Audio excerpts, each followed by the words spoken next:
and that's okay too. Meeting new people who now hold a special place in our lives isn't only unique to our high school experience. It is something we will continue doing for the rest of our lives.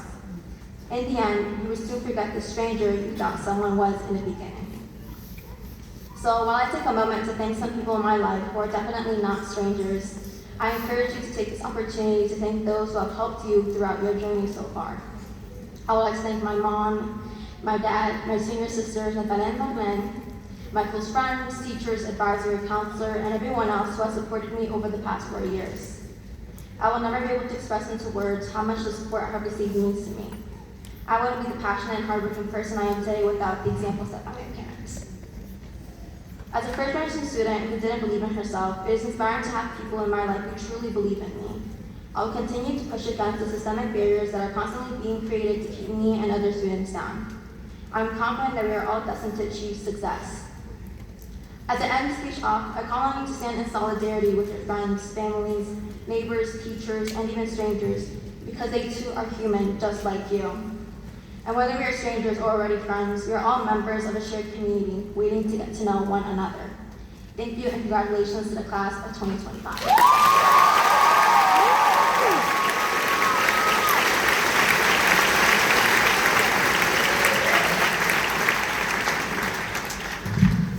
Good afternoon. Oh, good afternoon. President Botstein, Dean Williams, Board of Trustees, faculty, parents, and graduating class of 2025, thank you for welcoming me here and welcoming me back to the BSEC community. I'm thrilled to be here today representing Bard High School Early College, Manhattan.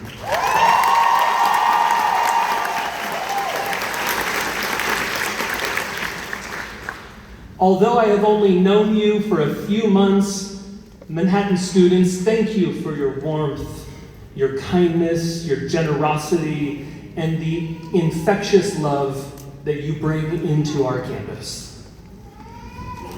I am thrilled today to present the Manhattan speaker. It's especially poignant to welcome Clementine Klein as this year's speaker. For me personally, because soon after joining the staff at Manhattan, I was interviewed by Clementine for the Bardvark, our student newspaper, in a feature article that she called Teacher Feature, Strike Through, Principal Feature. Clementine, you could have said a lot, but thank you for editing it out. Clementine Klein has served as editor-in-chief of our student newspaper and as a co-leader of the student organization Sister District. Clementine is a lover of all things musical theater and chose BSEC out of many, many offers she received. We are glad that she did. I was asking a faculty member today about her experience with Clementine, and she said that Clementine is the friendly mentor and fierce advocate of her peers. And that is what is needed in this time that we are living in. Clementine will be studying classics at Yale University in the fall.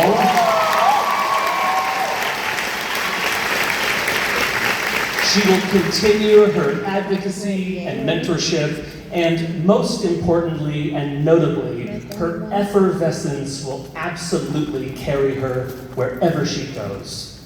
Congratulations, Clementine.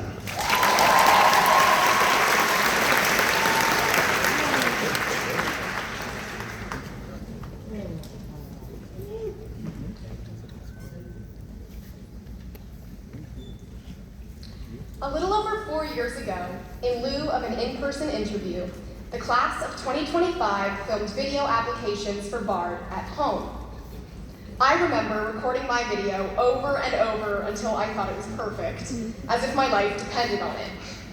I recently rewatched that video in the midst of procrastinating on my inquiry project, and my biggest takeaway, other than cringing at my 8th grade self, was how much I have changed and how much Bard has shaped me into the person that I am today.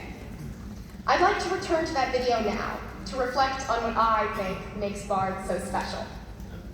I began by saying, BSEC is my first choice because I've always been excited about college, and being able to start a college education in high school sounds incredible. I always knew that I wanted to go to Bard. As someone whose greatest flaw is chronic ambivalence, that says a lot. But despite my normal indecision, the choice was easy. Bard's culture of fostering curiosity, creativity, and individuality drew me in even before I applied. I remember touring Bard for the first time after I'd been accepted, in awe of how effortlessly cool, creative, and intelligent all of the students seemed. I was instantly worried about not fitting in, but this feeling didn't last long. From the first focused free write on the first day of writing and thinking, I could tell that this was the place for me. Focused free writes blew my anxiety-ridden freshman mind. I know what you're thinking. Today, free writes feel mundane and even a nuisance at times.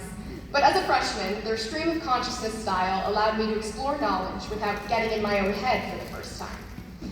And though we may groan when the occasional free write pops up in seminar today, I will always appreciate how they taught me to follow all the directions that learning can take me.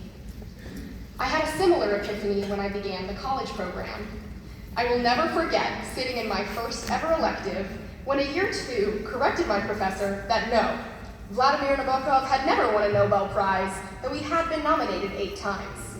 In that moment, I felt that I had missed out on some secret program that made all year twos impossibly knowledgeable on all things niche and intellectual. Now I realize that there was no secret program. What I had witnessed was Bard doing its magical thing. Bard teaches every student to do what they love. What Nabokov was for that student, Michel Foucault was for another, and Stephen Sondheim was for me. Because Bard encourages students to lean into what makes us, us, no matter what it is, we are all constantly learning from each other, absorbing the knowledge of our friends, and expanding our worldview. I've had some of my most profound conversations, not only in seminar, but with my friends, walking down East Houston Street. Rain or shine, our discussions ranging from the politics of soccer to declining rates of male enrollment in higher education to the disappearance of the dollar slice are as vibrant outside of the classroom as they are in it. The culture of Bard is remarkable in supporting this kind of intellectual curiosity that radiates through every facet of life.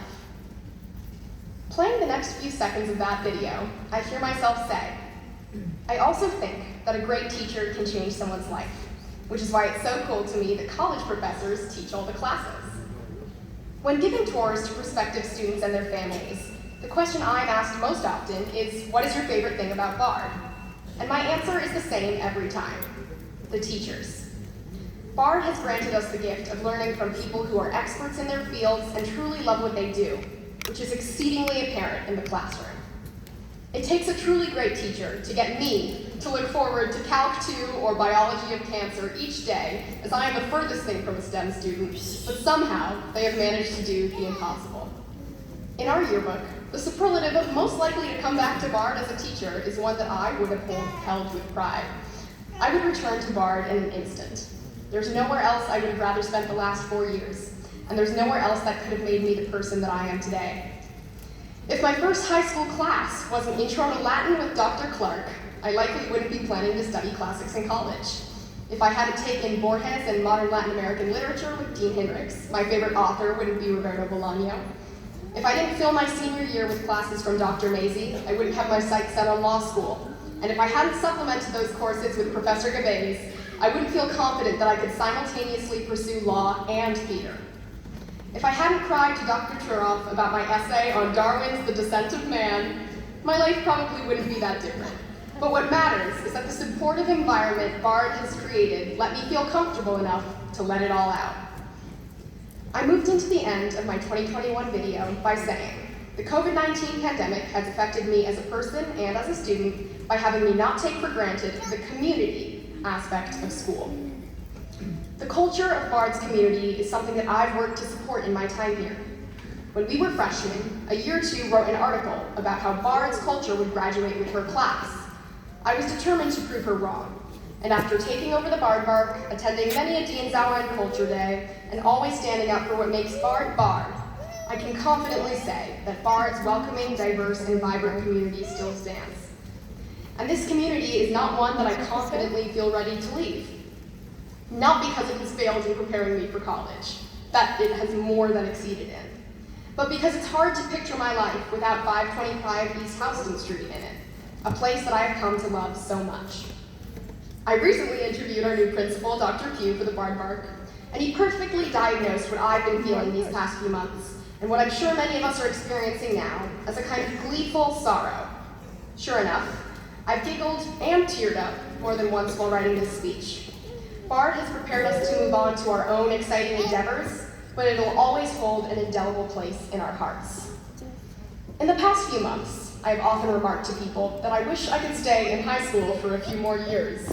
And I know how that sounds, a little strange, a little sad even, but I would truly relive my time at Bard if I could. To take all the electives I wasn't able to experience another symposium day filled with learning from all of my friends, even to go to a required Dean's Hour about the Bhagavad Gita. The reactions I get when expressing this sentiment to those past their high school years are usually half weird stares and half people telling me how lucky I am that I can look back at my high school experience so fondly. And weird stares aside, I think we all really are lucky that we've been able to spend such formative years in a place like Bard. Not Samantha. BSEC Manhattan's 23rd graduating class has had 5 Daniels, 4 Latin teachers, 3.5 principals, 2 years of college, and a partridge in a pear tree. We've done it all, and now we're ready to do even more. And we should all be so proud. Congratulations to the class of 2025.